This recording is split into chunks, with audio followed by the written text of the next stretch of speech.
Donc juste 2 mots puisqu'elle est sortie. Donc moi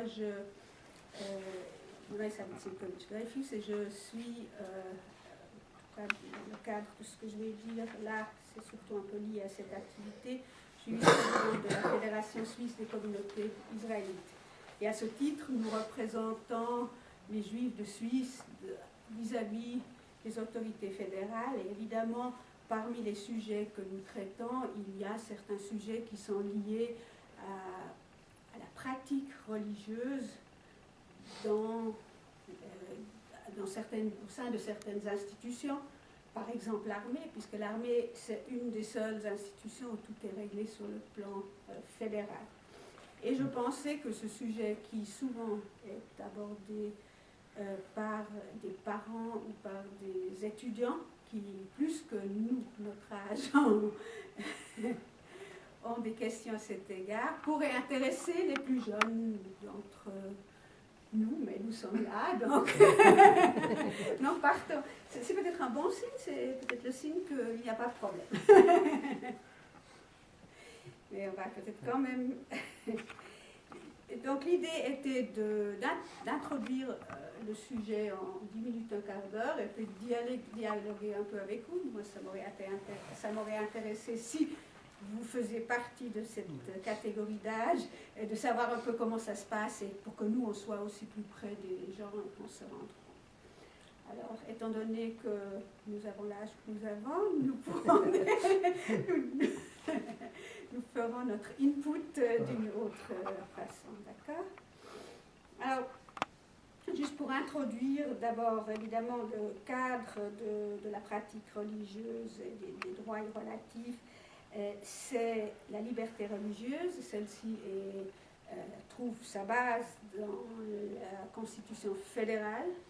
Il y a un article 36 qui est spécifiquement consacré à ça. Et la nouvelle Constitution genevoise qui a été adoptée il y a peu reprend dans un article 25 également cette liberté religieuse. Alors, cette liberté religieuse ne donne pas seulement le droit de croire, de penser ce qu'on veut, d'avoir la croyance qu'on veut, mais aussi de la pratiquer, et d'accomplir ces rites.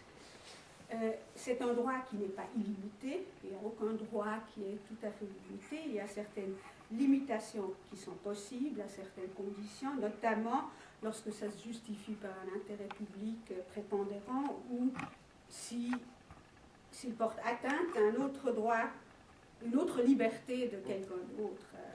Il y a d'autres conditions juridiques, mais ce n'est pas là ici pour faire du droit. Alors, ce que nous, ce qu'on observe aussi bien dans les communautés qu'à la Fédération suisse des communautés israélites, c'est que c'est essentiellement ces derniers temps l'augmentation de la population musulmane et qui a porté ces sujets de nouveau au premier plan, parce que beaucoup de pratiques religieuses pour nous les Juifs qui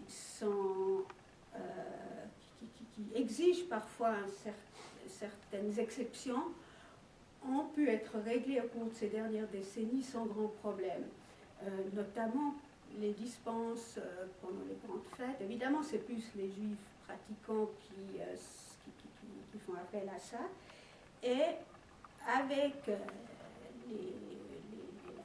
les questions des minarets, du foulard et plus récemment le tchador, la burqa, pardon, évidemment, tous ces sujets sont